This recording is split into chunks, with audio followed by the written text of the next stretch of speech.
Jeudi 4 avril, vous êtes bien en notre compagnie sur Grand Littoral TV, c'est votre chaîne d'information régionale en images en 8 minutes. En continu, une nouvelle édition du journal de la rédaction. Tout d'abord vos prévisions météo, avec dans l'ensemble un temps sec, clair et ensoleillé. Une belle journée, un temps frais tout de même. Seulement 1 ou 2 degrés ce matin au lever du jour. On a même eu des gelées dans les campagnes. Mais le temps, lui, il donnera quand même des températures un petit peu plus agréables cet après-midi. 10 à 11 degrés sur le littoral ou dans l'Audomarois. Les prévisions météo complètes à suivre bien sûr après ce journal. Tout d'abord, dans cette édition, on va profiter un peu du folklore régional avec une tradition que vous ignorez peut-être à Moringhem, près de Saint-Omer. C'est le retour des épetenards. Depuis maintenant 24 ans, chaque année en avril, ces créatures investissent les rues de ce village d'à peine 500 habitants. Il s'agit en fait d'épouvantails, mais le patois local ici les désigne comme épetenards. Chaque année, les habitants imaginent, fabriquent eux-mêmes, selon leurs inspirations, leurs envies, sans thème imposé, ces épouvantails, juste le plaisir de perpétuer la tradition. Au mois d'avril, tout au long des prochains jours, de nombreuses animations sont prévues. Dès ce week-end, ce dimanche, un trail découverte, une course de 5 ou 10 km, et bien sûr la clôture de l'événement, le 30 avril, le grand bûcher dans lequel tous les épetenards seront brûlés. D'autres animations prévues, mais d'où vient cette tradition? Explication au micro de Marine Kijek. Ça a commencé par un élu de la commune qui voulait inviter ses amis chez lui. Et pour faire sympa, il a disposé des épetenards, comme on les appelle, jusqu'à sa maison et pour indiquer le trajet à ses amis. Et de là, avec ses amis, ils ont dit pourquoi ne pas en faire une petite fête, une animation au sein du village. Ça a pris et bon voilà, depuis 24 ans ça dure. Le marché d'Audruic persiste et signe arrivé à la 2e place de la compétition régionale. L'an dernier, la ville veut cette fois l'emporter et représenter la région lors du prochain concours national du plus beau marché de France, organisé sur TF1 par Jean-Pierre Pernaut lui-même. La compétition et les votes sont ouverts sur Internet jusqu'au 9 avril. Évidemment, Audruic fait face à d'autres marchés d'envergure, mais ici, les commerçants défendent une certaine idée du marché de la tradition. Un esprit pittoresque où l'on peut bien sûr trouver des produits de la ferme authentiques et des animaux vivants, des volailles, des poussins, des lapins, une ambiance à part, de proximité. Audruic et son marché apprécié de tous. On écoute quelques commerçants et passants au micro de Marine Kijek. La qualité du marché du d'Audruic, c'est parce que c'est encore des marchés à l'ancienne, avec de la volaille vivante, et un marché campagne, que les gens sont super sympas, et puis voilà quoi, c'est ce qui fait que le marché, il y a beaucoup de monde sur Audruic. Disons que c'est toujours un plaisir de venir ici au marché, parce que les gens sont sympathiques et on y trouve ce qu'on veut. Il y a beaucoup de diversité, et puis on est bien placé. On est toujours ici en vente artisanale, il y a encore les volailles, des petits qui peuvent déballer sans être pour autant commerçants. On peut encore faire la vente à la criée, puis c'est très convivial et estival.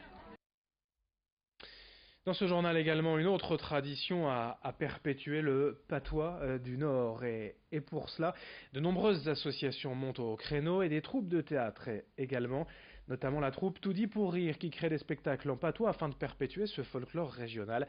Reportage signé Xavier Sidi. Le patois revient en force sur scène avec l'association nordiste Tout dit pour rire, lancée en 2005. Le père Cajot, il est passé qui dopé le béton 9h, ça fait que j'ai mis ma dîner au fût plus tard que d'habitude. Et puis 9h, c'est pas prêt. Non, c'est pas prêt, Alphonse, ça se fait pas un souffle dessus, hein. L'association fait vivre sur scène des scénettes où se rencontrent des personnages hauts en couleur, à l'image d'Alphonse et Zulma, un couple de nordistes typiques imaginé par l'auteur Simons au début du siècle, de personnages qui font perdurer la pratique de ce patois qui pourrait se perdre aujourd'hui. Le patois fait partie de notre patrimoine, hein. Le patois c'est nous, hein. Le patois du Nord, faut absolument pas l'oublier et surtout le faire connaître aux jeunes. Bien sûr, les personnes d'un certain âge le parlent encore, mais les jeunes s'y mettent. Et c'est vrai que lorsqu'on joue ici ou ailleurs, dans d'autres lieux fixes où nous allons jouer, il y a des personnes de tous âges. Il y a des personnes âgées, mais des trentenaires, des quarantenaires. Il y a des papis et des mamies qui viennent avec leurs petits-enfants. Et les petits-enfants adorent. Ben, c'est pas des carottes esprits pour lui. Mais lui, il va les faire au village avec ce baladeuse. Ça fait qu'avec lui, Mich, j'ai tout dit que j'ai des légumes fraîches. Là.